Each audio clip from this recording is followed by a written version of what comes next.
אנחנו נמצאים עם שי טובלי, מורה רוחני, סופר, מפתחן של טכניקות תודעה, שיטת האור הלבן. צהריים טובים, שי. שלום. שלום. אז נתחיל בעצם עם שאלה כללית. לאורך ההיסטוריה, מורים רוחניים הסתכלו תמיד במבט על מצבה של האנושות, וניסו לתת פתרונות בהתאם לצורך הנוכחי. אז אולי אם תוכל לספר בתור התחלה, איך אתה רואה את המצב הנוכחי של האנושות, והאם יש איזשהו פתרון שאתה מציע בתורה שלך למצב הזה. הייתי אומר שהבעיה המרכזית של האנושות כיום, מנקודת המבט המוארת, היא העובדה שמה שמנהל את צעדיה הוא פעילות המחשבה. אוקיי? כלומר, העובדה שהמוח שלנו כיום מתפקד כשהוא מונהג על ידי מישור המחשבה, כפי שאנו מכירים אותה, ואני מניח שתרצה לשאול על זה, היא מה שמגביל, מתנה את צעדינו, לא מאפשר לנו ליצור את העתיד. העובדה שהמוח שלנו התפתח דיו כדי לחרוג מרצף המוחות של האבולוציה ולהשיג את רמת החשיבה, אין פירושה שאנחנו צריכים בלשון עדינה לנוח על זרי הדפנה. קיימת רמה של תפקוד תפיסתי, פרשני, שהיא הרבה מעבר לרמת התפקוד המוכרת לנו, שהיא פעילות המחשבה. אתה יכול אולי לפרט יותר למה אתה מתכוון כשאתה אומר פעילות המחשבה? כן. הייתי אומר שהמחשבה היא רצף הזיכרון, הרצף של כל מה שכבר ידוע לנו וכל מה שנתון בתור קשרים, אני קורא לזה קשרי זיכרון בתוך המוח. קשרי הזיכרון האלה הם אסוציאציות שמיועדות בסופו של דבר לאפשר לנו תגובה אוטומטית, תגובה מוכנה מראש לכל נסיבות החיים ולכל מה שמתגלה לפנינו. קשרי הזיכרון האלה מופיעים, הם מתקיימים במישורים הפסיכולוגיים, למשל, מכיוון שמה שקורה הוא בעצם שמצבים בתוך החיים מזכירים לנו תמונות או רגעים או דברים שפירשנו כמאיימים. ואז אנחנו מגיבים אל מה שמתגלה לפנינו בכל מיני דרכים הישרדותיות שמתבטאות כפחד או כהיצמדות וכו' וכו'. וקשרי הזיכרון האלה מתקיימים גם במישורים מעודנים יותר, כמו המישור הפילוסופי או הרוחני או הדתי, ואפילו המדעי, כשבעצם אז הם מתבטאים כתגובה אוטומטית שלנו מתוך הידע הנתון, מתוך הידע שכבר נתון במוח, ביחס לשאלות חדשות, או ביחס לאתגרים חדשים, או ביחס לניסיון להבין את החיים ואת מי שאנחנו. כלומר, אנחנו מייחסים יותר מדי חשיבות לרצף של הזיכרון, למה שכבר נתון, למה שכבר ידוע, במידה כזאת שאנחנו מגבילים את יכולת ההבנה, הלמידה והתגובה שלנו. אוקיי. אוקיי? בסך הכל זה נשמע כמו מנגנון יעיל למדי של ניסיון. כן, זה מנגנון שאנחנו מברכים עליו כשנניח רופא פוגש אדם שנמצא במצב חירום ויודע לזהות לפי הסימפטומים, כלומר יש לו קשר זיכרון כזה שמאפשר לו לזהות לפי הסימפטומים את מצבו של האדם ואת האופן שבו צריך להתייחס אל המצב הזה. קשרי זיכרון כאלה הם באופן טבעי השכבות של תפקוד המחשבה שהן חיוניות לנו כדי להגיב למצבים מסוימים, דווקא בצורה אוטומטית. כלומר, יש הרבה מאוד מצבים בחיים שאנחנו צריכים להגיב בצורה אוטומטית. כשאני נכנס לרכב, אני לא רוצה שוב ושוב לעבור תהליך של תיאוריה ורישיון וטסט. כלומר, אני הייתי רוצה להגיע אל הרכב כשכל הידע של איך לנהוג פחות או יותר באופן אוטומטי מצוי בתוכי. אוקיי, אני פשוט מפעיל ואני נמצא על סוג של טייס אוטומטי או נהג אוטומטי.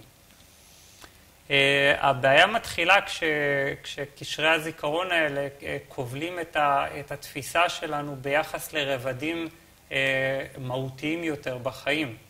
זה ממצבים נפשיים ועד מצבים רוחניים, פילוסופיים, מדעיים, פוליטיים, תרבותיים וכו' וכו'. כאן הבעיה מתחילה להופיע. מכיוון שמה שאני מדבר עליו הוא על מצב של מוח חדש, שקוטע את הרצף הזה, שקוטע את רצף הזיכרון, שהורס את הקשרים בתוכו, ועובר תהליך של התחדשות בצורה כזו שהמוח דווקא פועל ברמות מורכבות, יותר רמות מורכבות יותר מהרמה המוכרת לנו של מחשבה.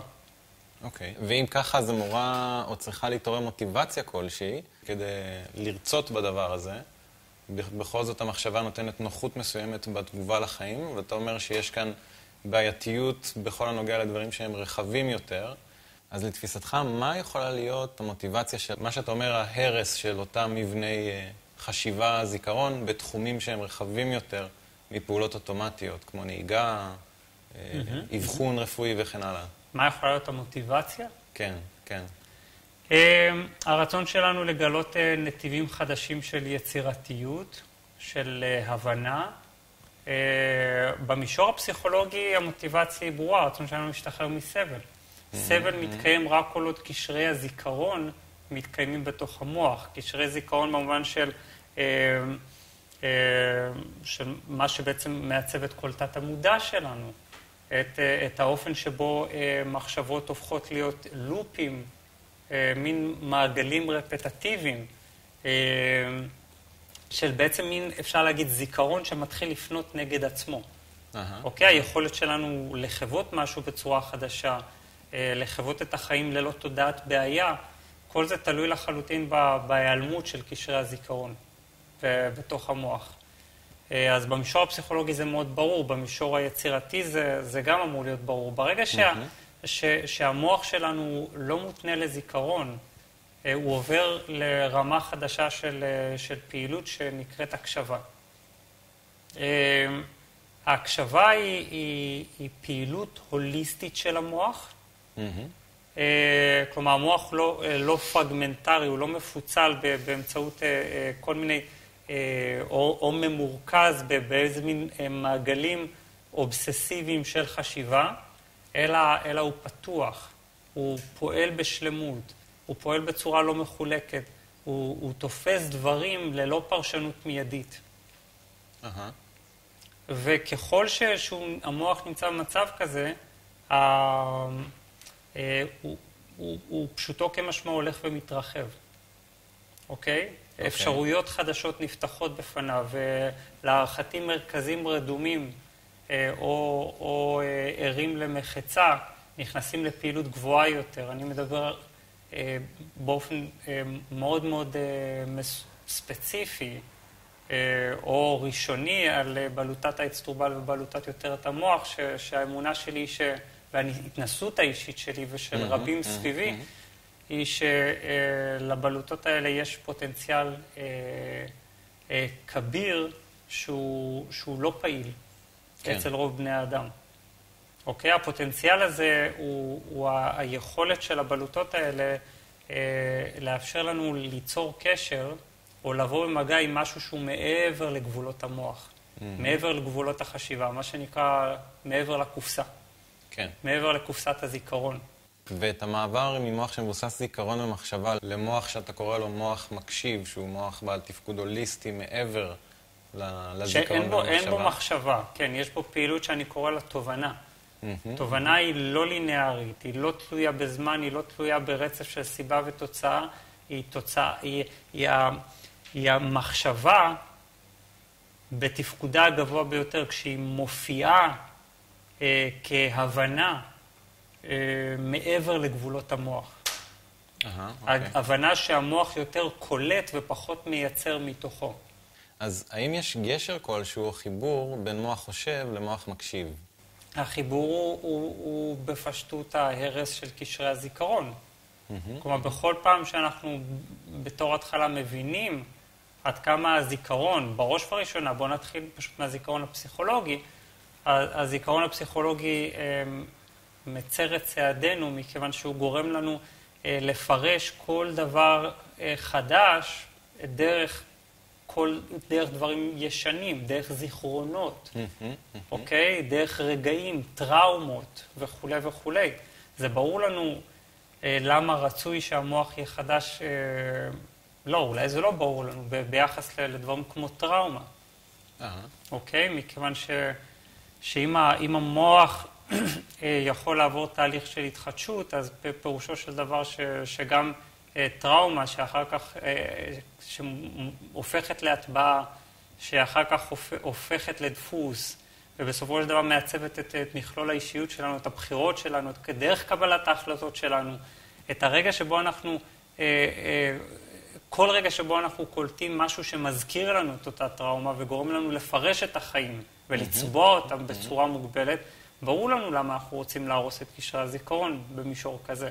אוקיי, אז זה באמת ברור. כי אז המוח עובר תהליך של טרנסמוטציה, הוא עובר תהליך של התחדשות, והוא הולך מעבר למישור הזה של קשרי זיכרון, ובצורה הזאת משתחרר לחלוטין מסבל. מסבל, ממחשבות מעגליות, מבזבוז האנרגיה הכביר שברפטטיביות של המחשבה. אוקיי. אז השאלה הבאה שמתבקש לשאול היא שאלת האיך. איך עושים את זה? האיך שלי הוא מאוד מאוד ברור. כלומר, זה לא איך פילוסופי, אלא איך שלבש צורה בדמות של שיטה מורכבת ועשירה שנקראת האור הלבן. באופן ספציפי, בתוך שיטת האור הלבן יש טכניקות שפועלות באופן מכוון על התרת קשרי הזיכרון והעברה של המוח ממצב של מוח חושב למצב של מוח מקשיב. אבל כל טכניקות האור הלבן הן בעצם טכניקות שהמטרה שלהן בראש ובראשונה להעביר את המוח ממצב שהוא מבוסס זיכרון למצב שהוא מבוסס הוויה או ערות. כלומר, כל עוד התודעה שלנו מכווצת, ממוקדת רק בתוך מישור התודעה של מחשבה, רגש, תחושה, וקשרי הזיכרון שכל הזמן נוצרים בתוך המוח, באופן טבעי היכולת שלנו להתבונן על דברים, לבחון אותם מחדש, ללמוד, היא מינימלית. היא מוגבלת בדיוק לאותו מישור. ברגע שהתודעה מתרחבת דרך שיטת האור הלבן, היא בכל פעם עוברת למישור שהוא לא מותנה זיכרון. אלה מישורים מעודנים יותר של הוויה, או מישורים מעודנים יותר של עצמנו, שמתוכם אינטליגנציה, בהירות, יצירתיות וגם שמחה, חופש ואהבה, הם כולם מתגלים כאיכויות טבעיות של המישורים האלה. דבר שבמישור המוח המותנה אנחנו רק יכולים לחלום עליו. כן. או לנסות במאמץ אדיר לפתח אותו. דרך כל מיני תרגולים שהם אופייניים למוח מותנה. המוח המותנה מנסה כל הזמן לעבור מ-X ל-Y, אוקיי? מהמצב של אלימות, פחד, קנאה, כעס, ייאוש, למצב של תקווה, אמון, שמחה, אופטימיות וחמלה, נניח. זה ככה נראות כל הטכניקות הרוחניות שלנו לאורך הדורות. אבל אנחנו לא מבינים את העניין הזה שיש מישורים שלא מטמיעים את העובדה, שיש מישורים של תודעה שבהם המוח משוחרר מכל המהלך הזה של מ-X ל-Y, והוא מגלה תפקוד טבעי וספונטני, שבו האיכויות האלה פשוט קולחות מתוכו. אוקיי. לכן אני מדבר על הדרך המהירה. שיטת האור הלבן היא הדרך המהירה, היא פשוט מעבירה את המוח ממצב של מבוסס זיכרון למצב של חופש מזיכרון. אוקיי. אז נדמה שהמהלך מובן ברמת התפיסה. אם תוכל להרחיב עוד על המוח שלא מבוסס זיכרון, המוח המקשיב, מה האיכויות שלו? איך הוא פועל במציאות? אין בו פעילות של מחשבה, קודם כל. אין בו פעילות של מחשבה, זה אומר שהוא לא משווה כל דבר למה שהוא כבר יודע. זה אומר שהוא נמצא בהקשבה, הוא ריק, זה מוח שהוא כמו חלל. זה כאילו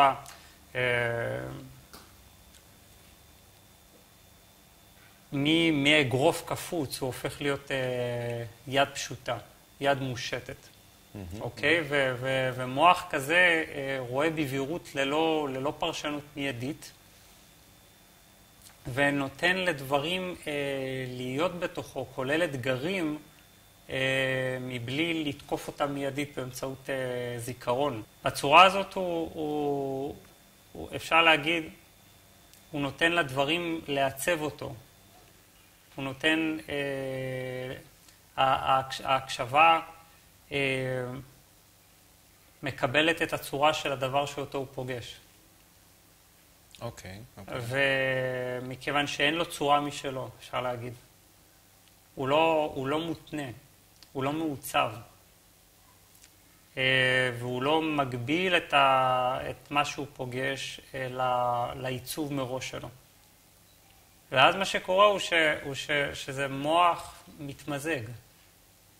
אוקיי? זה מוח שפוגש בצורה ישירה דברים, ומתוך ההתמזגות הזאת עולות תובנות. אוקיי.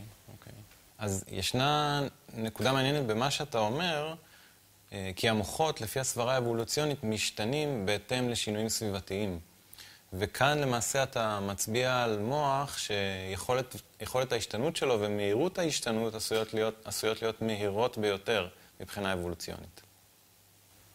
אז זו נקודה מאוד טובה. כן.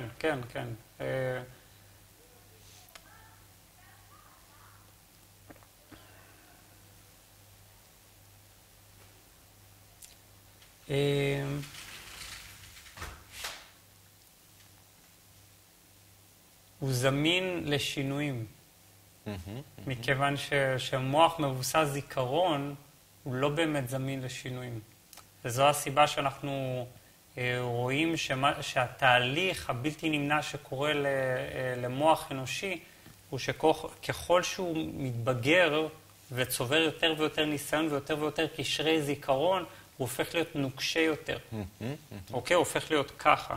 בסופו של דבר, כשאנחנו מגיעים לזקנה, אנחנו בעיקר הניסיון שלנו. וכאן הוא פתוח לשינויים עד הרגע האחרון. כל עוד הוא פעיל, כל עוד הוא ער, הוא בעצם, אין לו צורה משלו, אין לו מבנה קבוע משלו. הוא שולל את המבנים הקבועים. כן. הוא שולל את ההבניות, את החשיבה הקונספטואלית, את הארגון של דברים, בצורה שהופכת את הכל לבטוחה וידענית, למשל. עכשיו, אנחנו נמצאים בשלב מאוד מעניין, כי אם להשלים את השאלה שלך, כן. אנחנו נמצאים בשלב מאוד מעניין מבחינה אבולוציונית, מכיוון שבפעם הראשונה המוח יכול לעשות מודע לפעילות של עצמו, ולעצב אותה באופן מכוון, אוקיי? המוח יכול סוף סוף לעשות מודע לשלב הבא באבולוציה האפשרית שלו, ולעשות את זה. אוקיי, זה נשמע שזה בעצם פותח אפשרויות חדשות, שהן גם הולכות מעבר לשינוי פסיכולוגי כזה או אחר, כמו שציינת בהתחלה, אלא ממש השתתפות פעילה במהלך האבולוציוני של המוחות של בני האדם. כלומר, אנחנו ממש יכולים לפתח את המוח שלנו בצורה מכוונת, ואז לגרום לכל להשתנות. כי זה מה שאנחנו לא מבינים. אנחנו כל הזמן מנסים לשנות את העולם באמצעות מוח שהוא עצמו בעייתי, במקום לשנות את המוח וכתוצאה מכך לראות שינוי בעולם. אוקיי? כלומר, הבעיה הגדולה ביותר של האנושות כיום היא איכות התודעה, שבאמצעותה היא פוגשת דברים, באמצעותה היא מנסה לפתור דברים, ולכן אנחנו פשוט צריכים לפנות ישירות אל הגורם המחולל של דרכי הפרשנות שלנו, של ההקשרים שאנחנו נותנים לדברים, של המשמעויות שאנחנו נותנים לדברים, אופני ההתמודדות שלנו. אוקיי. אז למעשה שוחחנו על המקור לבעיות שלנו בתור האנושות בעידן הנוכחי. דיברנו על זה שהפתרון להן יכול להיות במעבר ממוח שהוא מבוסס מחשבה וזיכרון למוח הוליסטי ומקשיב. למעשה על ידי השינוי הזה אנחנו יכולים לשנות את המציאות שלנו ובעקבות זה את העולם שמסביבנו. אז אני מודה לך מאוד על התשובות המחכימות ותודה רבה. בשמחה.